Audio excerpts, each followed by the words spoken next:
To understand the horrific saga of Australia's worst serial killing case, one must first go back in time, back to a foreboding 1994 prequel, a grisly find at rural Lower Light, about 50 kilometres north of Adelaide, the South Australian capital.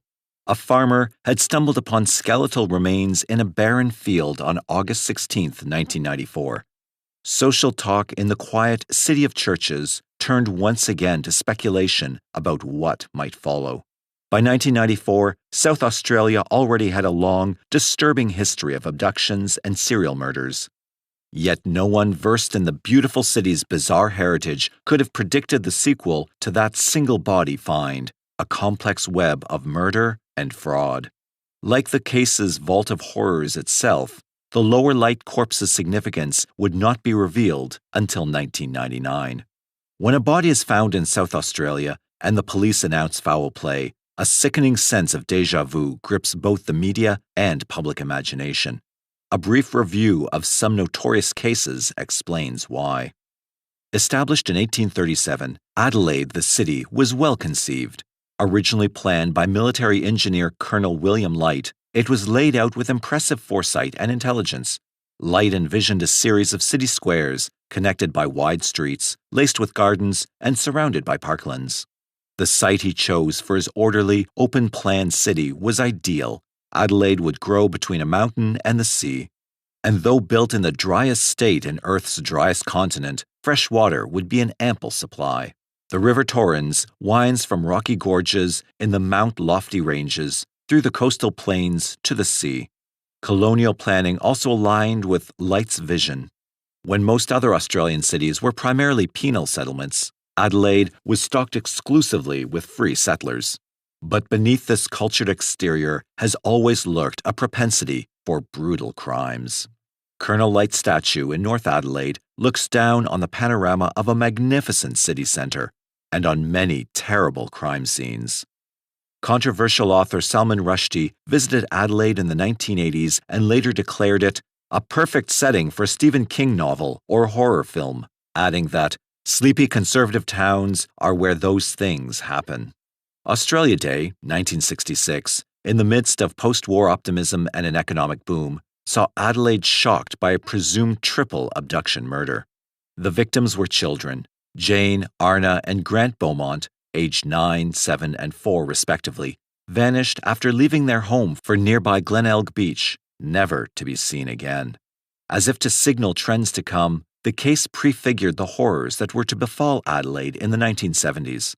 For locals, a string of multiple crime cases almost eclipsed other seminal events of the decade, such as Vietnam, the peace movement, and even the Apollo moon landing.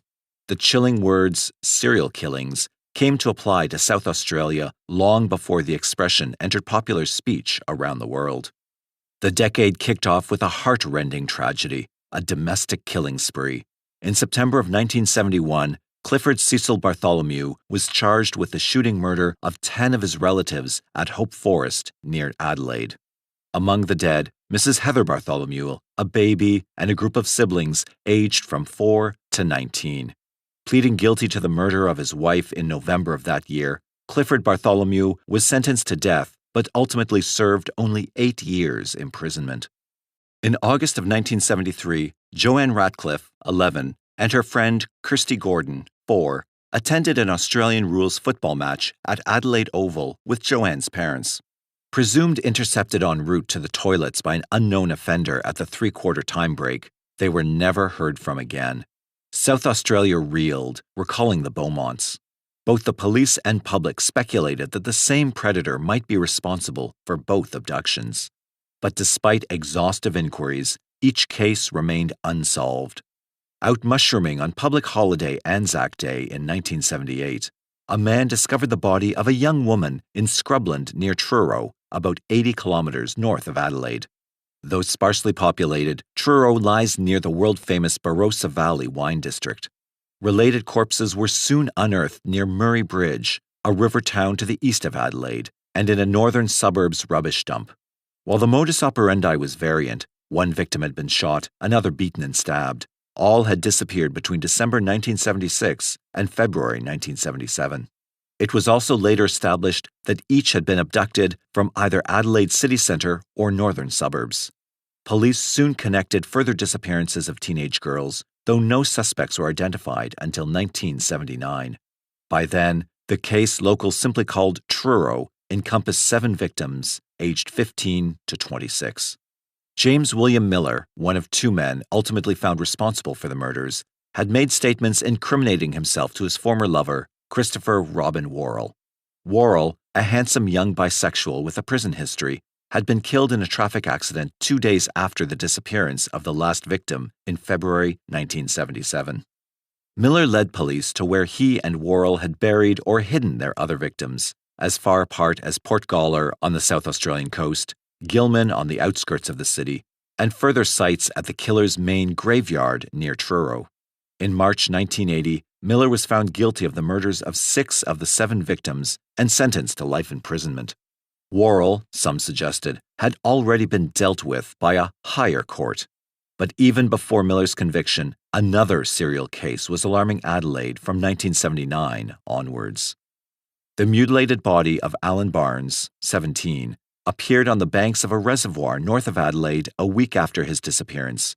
Blood loss from massive anal injuries was cited as the cause of death. 2 months later, Neil Muir, 25, was found beside the saltwater Port River, Port Adelaide, his body diced and sealed in plastic garbage bags. In 1981, 14-year-old Peter Stognev disappeared while playing truant. In February of the following year, Mark Langley, 18, disappeared from near the River Torrens. His mutilated corpse, bearing a surgical-style abdominal incision, was located 9 days thereafter in the hills. Portions of his lower bowel had been removed. 4 months later, Peter Stognev's body was found at Port Gawler, the isolated burial spot also used by the Truro murderers. His skeletal remains had been sawn apart. 1 year later, Richard Kelvin, 15, son of a popular newsreader and television celebrity, was abducted only meters from his home in upmarket North Adelaide. His body was eventually dumped in the Adelaide Hills, only a few kilometers from a hobby farm. Pathologists examining this victim noted some alarming familiarities: anal wounds and death by blood loss. But forensic evidence also suggested something new, and its announcement stunned locals. Police believed that Richard Kelvin had suffered 5 weeks of drugged imprisonment prior to death. The media were soon reporting on the rumored existence of a well-organized homosexual serial killer gang dubbed The Family. Popular gossip held that the family preyed on young men in order to make snuff movies featuring on-camera sexual murders. The hearts of Adelaide people went out to young Richard Kelvin's high-profile and publicly courageous parents. For many Adelaideans, the taking of his son felt like an attack on the family of an old friend. More sensational speculation followed. It was widely rumored that a huge network of alleged offenders was known to police, some of them high in Adelaide society. Yet only one man was eventually brought to justice. Adelaide accountant Bevan Spencer von Einem was linked to the Kelvin murder through trace evidence, matching drugs and hairs. Convicted on the one victim, von Einem, who was reported to be a former medical student, was sentenced to life imprisonment. In 1988, Bevan Spencer von Einem was also charged with the murders of Alan Barnes and Mark Langley. A mystery witness, identified only as Mr. B, gave astonishing evidence at the committal hearing. Among other claims, Mr. B alleged that von Einem was involved in each of the 5 killings the press had now dubbed the family murders. While that seemed a logical claim to many, Mr. B did not stop there. He alleged that von Einem had also implicated himself in both the Beaumont and Ratcliffe Gordon cases. Adelaide was shaken by the idea of a prolific killer operating undetected since 1966. Media reports were quick to point out that von Einem was old enough to have participated. But as B's testimony was uncorroborated by other evidence, and complex legal issues arose involving the admissibility of similar fact evidence, prosecutors were unable to proceed. Von Einem remains imprisoned for the Richard Kelvin murder and denies involvement in the other abductions.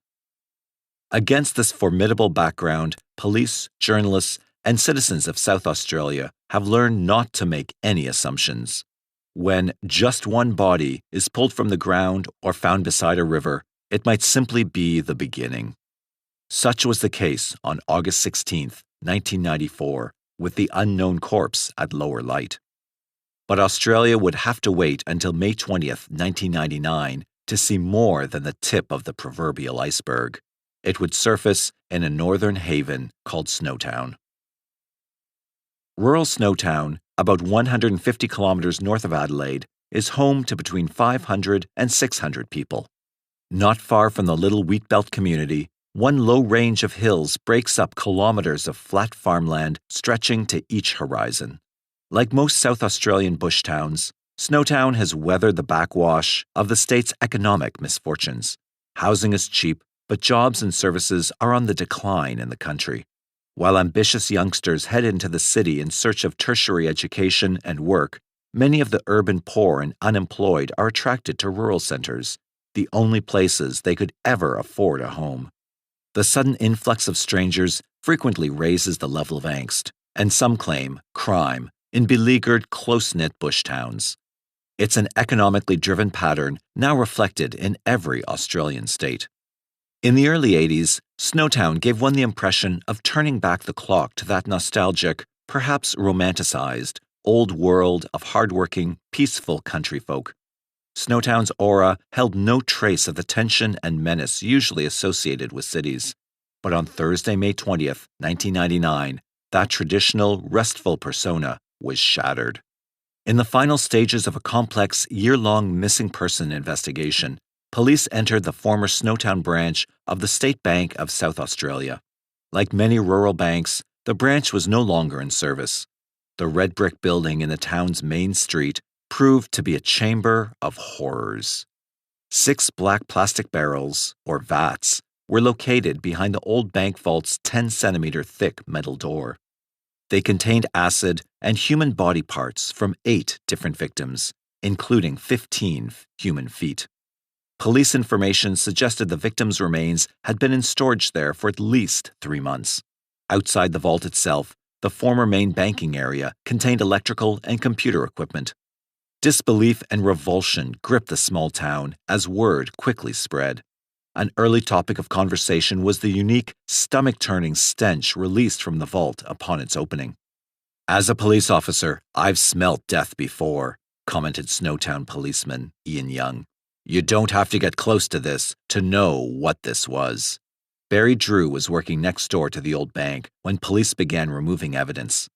He was later to tell that they counted the toes and then divided. Police also removed evidence from a rented house less than a kilometer from the bank. Located between the United and Catholic churches, it was the home of a suspect in the matter. Neighbors described the occupants of the house as reclusive strangers who had never bonded with the Snowtown community and so had been left separate. Over 100 kilometers away, sprawling between the Adelaide foothills and the sea, the northern suburbs were about to enter the case. The collective northern suburbs region has always been blue-collar to middle income. In recent decades, much of Adelaide's suburbia has suffered high unemployment levels. Unpretentious and multicultural, the northern zone straddles mostly flat, featureless coastal plains until it meets low, rolling hills to the east. The day after the Snowtown find, police swooped early on 3 northern suburb addresses. 3 men were each charged with 1 count of murder of a person unknown between August 1st, 1993 and May 20th, 1999.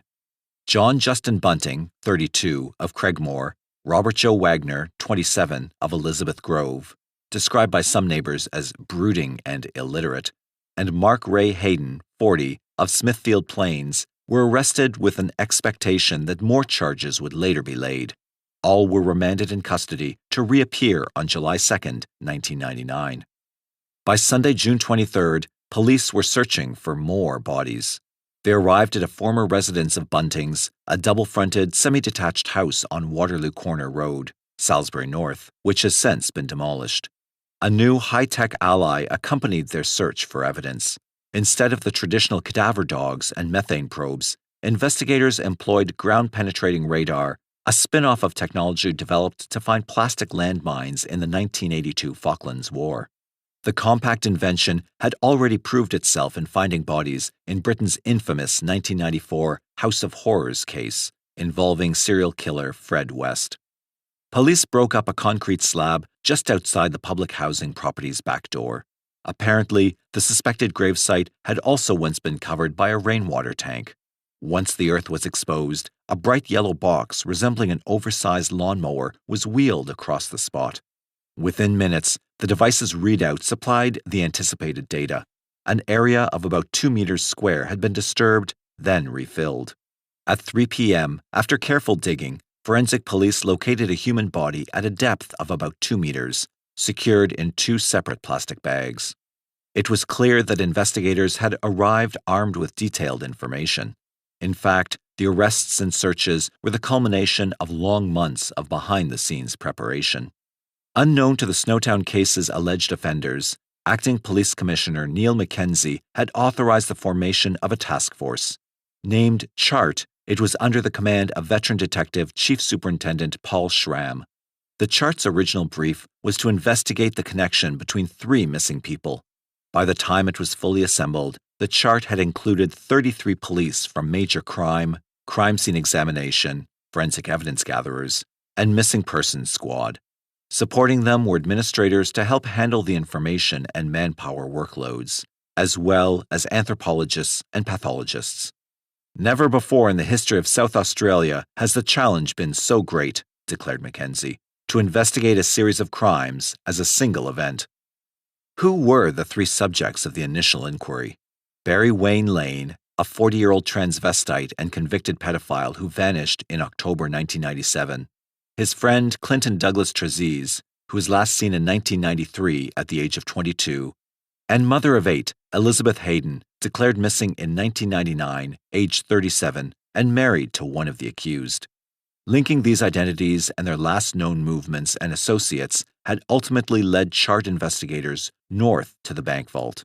One specific development was the movement to Snowtown, over the preceding months, of certain motor vehicles.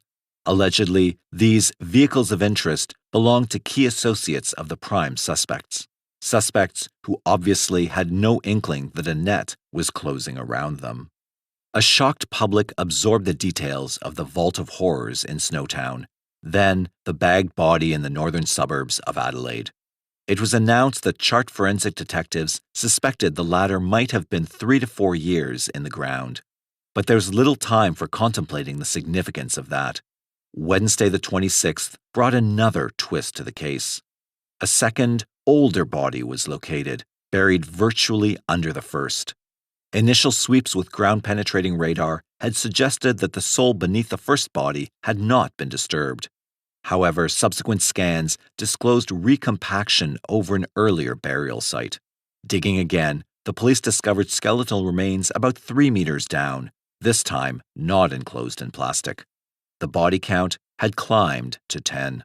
Public anxiety grew, as did media speculation about the identities of the victims. Christine Speck, sister of missing Elizabeth Hayden, spoke to journalists of her darkest fears.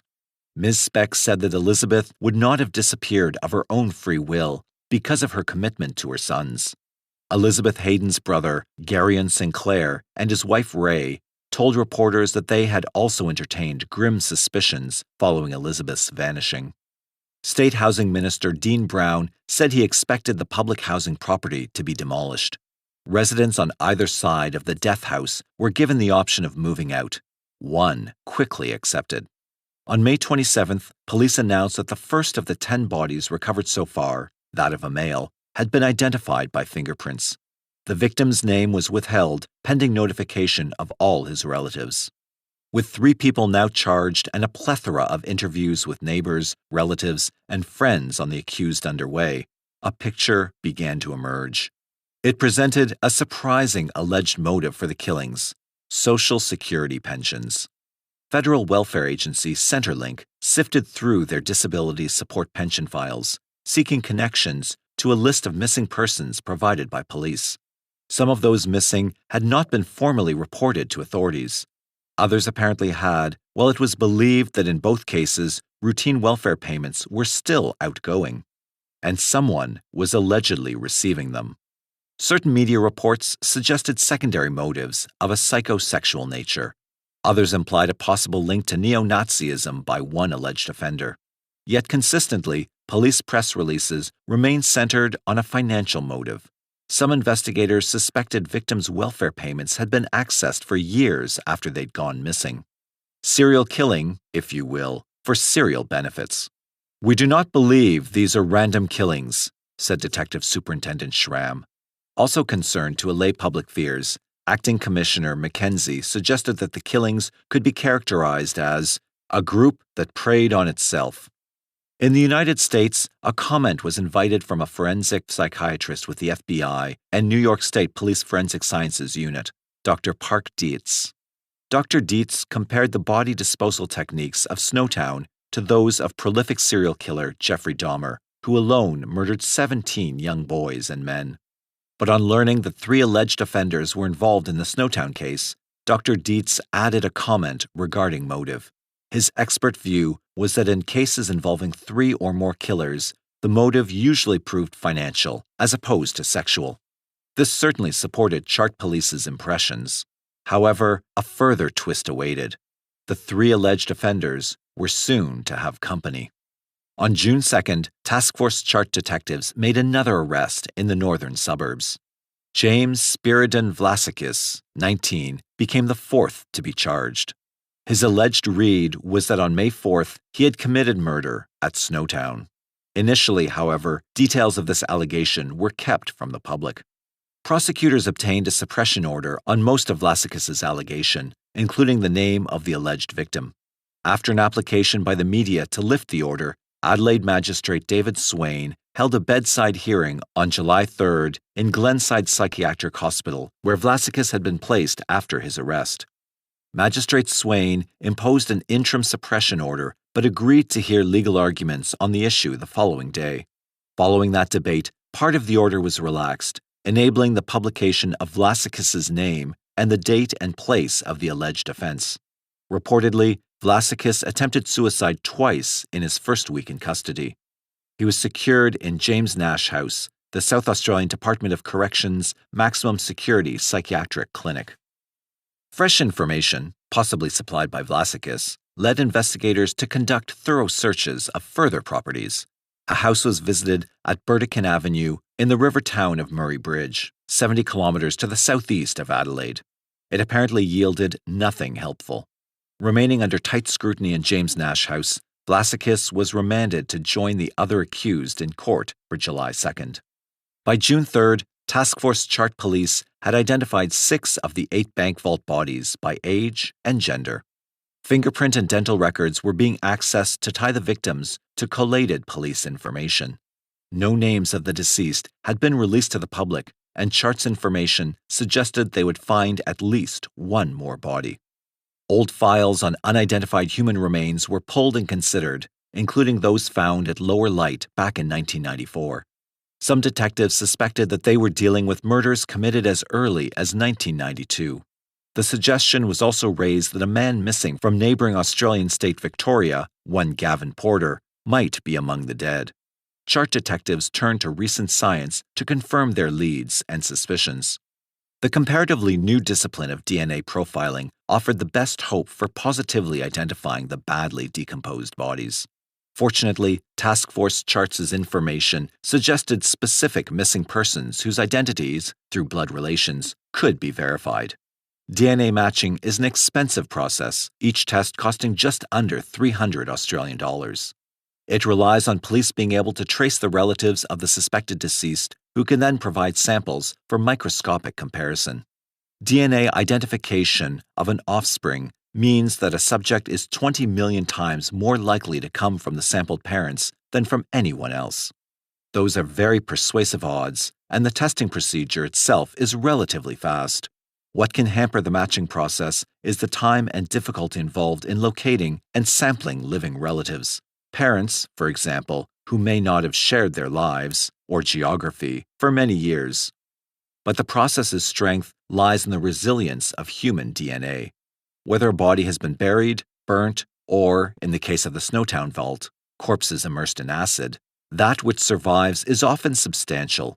Bone marrow, blood, and even hair follicles can continue, despite being pickled in corrosive fluid, to hold enclosed DNA in the nuclei of their cells. Regardless of the overall state of the body or body parts, the human blueprint can still be extracted, mapped, and compared. In the first week of June, with DNA cross-matching underway, police lined up 2 more properties for comprehensive searching. Again, one laid in the Riverland near the Murray River, another in the state's mid-north in the wheat belt that includes Snowtown. While efforts to match the victims' identities continued in the laboratory, others worked on their behalf in a different way.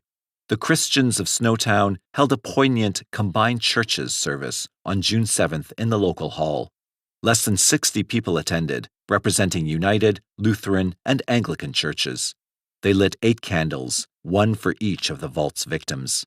As rain pattered on the roof, the group prayed for both the dead and those accused of killing them. By the following day, 7 of the 8 bank vault victims had been identified. The 2 bodies exhumed from the Salisbury North property had yet to be DNA matched. Yet a picture of past events that had shaped the disturbing case were emerging, one that police felt confident enough to share, in snatches, with the waiting media and public. Unfamiliar cars frequenting a community the size of Snowtown rarely go unnoticed. This factor helped chart investigators connect the sleepy town with the northern Adelaide suburbs' missing persons cases. But the vehicles of interest also raised other questions. Was there a human network going beyond the 4 accused involved in the killings? If so, how large was it? The DNA tests concluded. Police released the names of 3 of the identified victims. Charred intelligence collators and detectives reviewed the emerging correlations. They revealed a tangled snare of past relationships between the accused and the dead, confirming the earlier assertion of Acting Police Commissioner Neil Mackenzie. This was a group that preyed on itself. Cautiously, a little at a time, police sources confirmed as much as they felt was prudent, wary of prejudicing the ongoing investigation. Not all victims had been publicly named, though all had been successfully identified. DNA matching apparently confirmed a police list of reported and unreported missing persons on pensions or benefits. All were associated with the known accused. Police also confirmed that missing Victorian man Gavin Porter, aged between 20 and 30 at the time he disappeared, was among the slain. Another identified and named victim was missing person Barry Lane. 40 at the time of his disappearance in 1997, Lane was a convicted sex offender and a transvestite who used the name Vanessa. But it was revealed he had also lived, for some 8 years, with one of the accused, Robert Wagner, 27. Their shared residence at 1 Bingham Road, Salisbury North, was a block away from the death house, occupied by the accused man, John Bunting, 32.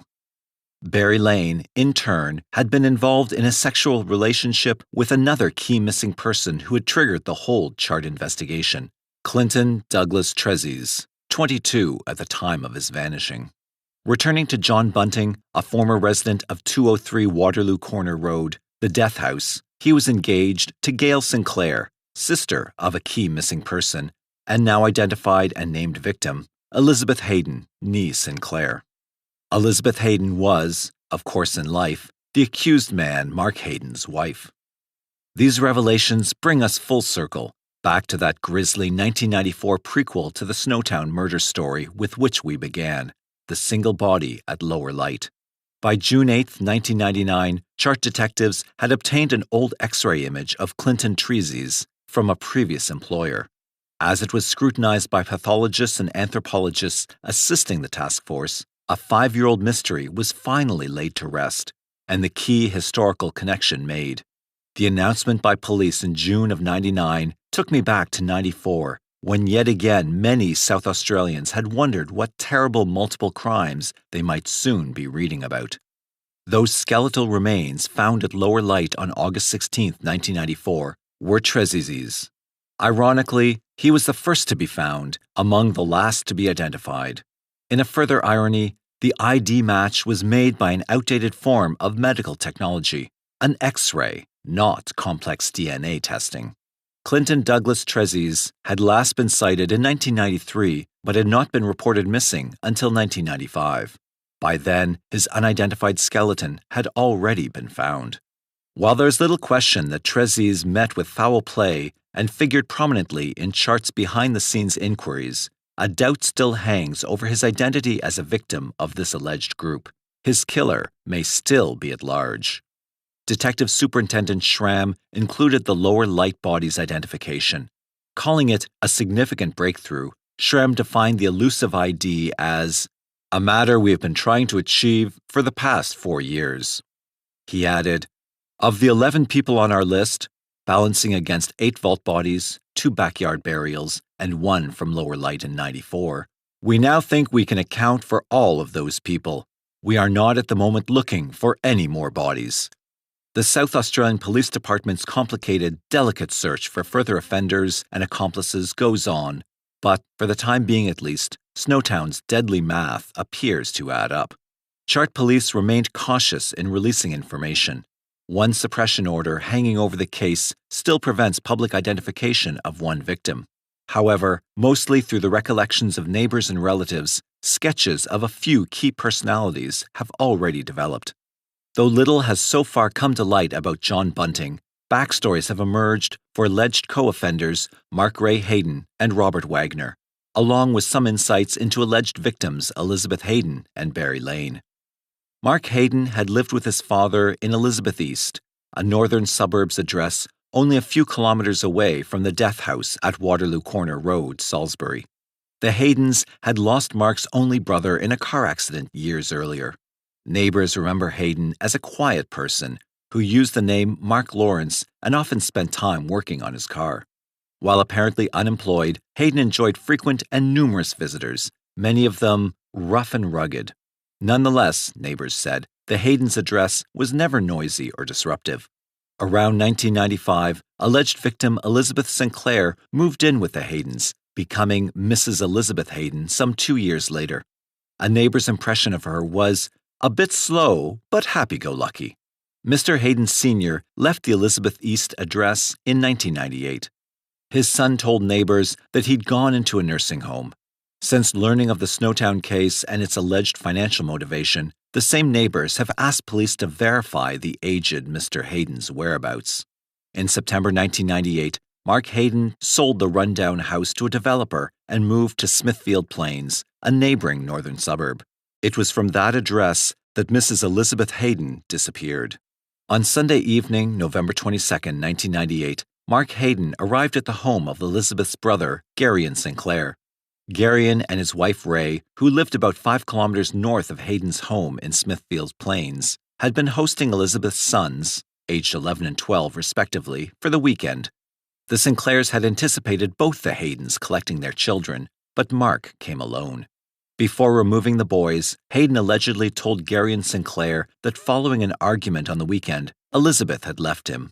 The following day, he claimed that his wife had run off with one of her boyfriends to places unknown after taking money from her husband and father-in-law's joint bank account. In the third retelling to Gleidson a few days later, Hayden allegedly stated that after visiting his father in the nursing home, he'd returned to his house to find that Elizabeth had disappeared. The only consistency throughout those alleged accounts was Hayden's disinterest in reporting his wife's supposed flight, the act of theft, or disappearance to the police. Gleidson and Ray Sinclair weighted the 3 contradictory stories against what they knew of Elizabeth and grew suspicious. On November 25, 1998, Gleidson Sinclair filed a missing person report with Adelaide Police, adding pieces to a jigsaw puzzle he knew nothing about. In addition to Mark Hayden's suspect accounts of her departure, Elizabeth's history and circumstances in 1998 also made Gleison's reaction understandable. Elizabeth Hayden was born as Verna Sinclair, the youngest child of 6. Family members have related that she had a difficult life. A series of unhappy relationships, most of them short, left Elizabeth with 6 daughters and 2 sons from a number of different fathers. But by 1998, it appeared that Elizabeth's life had turned a corner. She'd shown renewed determination to care for her sons, and after meeting Mark Hayden through a friend in her ceramics group in 1994, Elizabeth had embarked on the longest relationship she'd had. Tragically, her delayed season in the sun was not to last. Alleged killer Robert Wagner and alleged victim Barry Lane had lived together at Bingham Road, Salisbury North, a block away from the death house at Waterloo Corner Road. Recently reported neighborhood anecdotes offer some insights into their lifestyle. Dyeing his hair blonde and renaming himself Vanessa, Barry Lane often wore pink shorts in summer. Because of this flamboyant dress sense and a reputation for pedophilia convictions, Lane was occasionally persecuted by local children. Though their abuse was mainly verbal, Lane and Wagner's house was sometimes splattered with eggs. Perhaps in reaction, the duo built a 2-meter-high iron fence around their semi-detached home and kept 4 Doberman Pinscher dogs. Neighbors described Lane as outgoing, but noted that he was obviously suffering from serious back pain. Both men received disability benefits from Australian Social Security, now called Centrelink. In a sensational report carried by the Sydney Morning Herald, Barry Lane's mother, Sylvia, spoke about her son's involvement in the chain of murder and money. Mrs. Lane described Barry living in fear since helping to conceal a murder 8 or 9 years ago. She also spoke of him being threatened by the others involved. Wagner, meanwhile, was described by his former neighbors as brooding, somewhat dependent on Lane, and unable to read or write. Both men, however, were quite well regarded by some in their street, who expressed disbelief at Wagner's murder charge. One antisocial tendency attributed to Robert Wagner by acquaintances or neighbors briefly attracted international media attention. Allegedly, Wagner was a white supremacist who told neighbors that he and his friends shared hatred of gays and Asians and that he had joined the group National Action. A brief report in the UK paper The Weekly Telegraph described Wagner's computer screensaver as reading, "Adolf Hitler is alive." But so far, Chart police have consistently signaled disinterest in this possible motivation for the alleged murders. And in contrast to this neo-Nazi image, one elderly neighbor recalled Wagner and Lane going out and buying food for his pets. Another remembered the pair playing church music at home. Significantly, several neighborhood anecdotes simply mention a regular visitor to Lane and Wagner's place, co-accused John Justin Bunting. Former local student James Kuzner, 17, is the cousin of Clinton Trezise. "I was 12 when Cliff, Clinton, disappeared. We thought he had just run away," he told reporters. Kuzner also confirmed that it was a common local knowledge that Lane, aka Vanessa, was a pedophile. Chart police have established that for a time, Barry Lane was in a relationship with missing person Clinton Trezise. In July 2002, one of the 4 men charged with the Snowtown murders, 22-year-old James Vlasikis, pleaded guilty to 4 counts of murder in the Adelaide Supreme Court. In handing down a life sentence with a 26-year-old non-parole period, the judge said that if Vlasikis had not cooperated with police and authorities, then he would have received a non-parole period of 42 years. The trial of Bunting and Wagner lasted almost 12 months, the longest in the history of South Australia. In December 2003, Bunting was convicted of committing 11 murders and Wagner of 10 murders, of which he had confessed to only 3. Vlasikis pleaded guilty to 4 of the murders. In 2004, Hayden was convicted on 5 counts of assisting with the murders, of which he admitted to 2. The jury did not come to a decision on 2 murder charges against Hayden and another charge of assisting murder, at which the senior prosecutor, Wendy Abraham, indicated that she would seek a retrial on those charges. The final count against Bunting and Wagner, that of murdering Suzanne Allen, was dropped on the 7th of May 2007 when a jury had been unable to reach a verdict. Justice Brian Ross Martin determined that Bunting was the ringleader and sentenced him to 11 consecutive terms of life imprisonment without the possibility of release on parole. Wagner was sentenced to 10 consecutive terms under the same conditions, and at his sentencing, he stated from the dock, "Pedophiles were doing terrible things to children. The authorities didn't do anything about it. I decided to take action. I took that action. Thank you." Vlasikis was sentenced to 4 consecutive life sentences with a non-parole period of 26 years, and Hayden was sentenced to 25 years with a non-parole period of 18 years. More than 250 suppression orders prevented publication of the details of this case. In early 2011, a judge lifted the remaining orders in response to a request by the producers of the film Snowtown, a dramatization depicting the murders and the events leading up to them. The Telegraph in the UK reported several were found with gags stuffed in their mouths. Others had ropes around their necks. Feet and limbs had been chopped off, and there were burns on some of the bodies. The killings were allegedly carried out as part of a macabre social security fraud. Wendy Abraham QC, opening the prosecution case, said the four had collected the welfare benefits and disability allowances of their dead victims. They even impersonated some of those they had killed to conduct banking transactions or to deal with the Social Security office.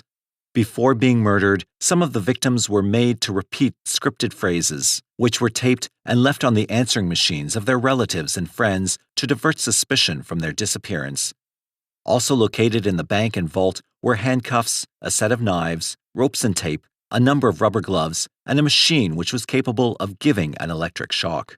Miss Abraham said a number had been dismembered, with legs and feet removed from their bodies, or they had been cut.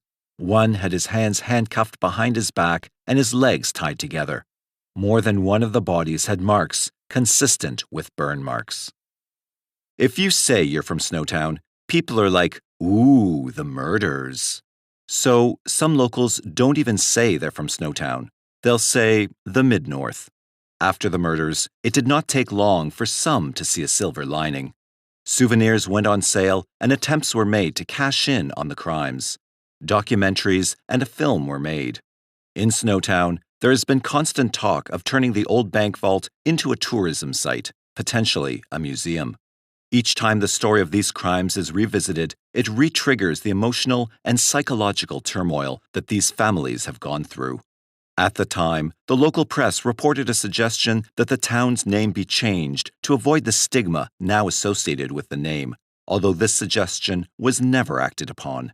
One suggested new name in press reports was Rosetown.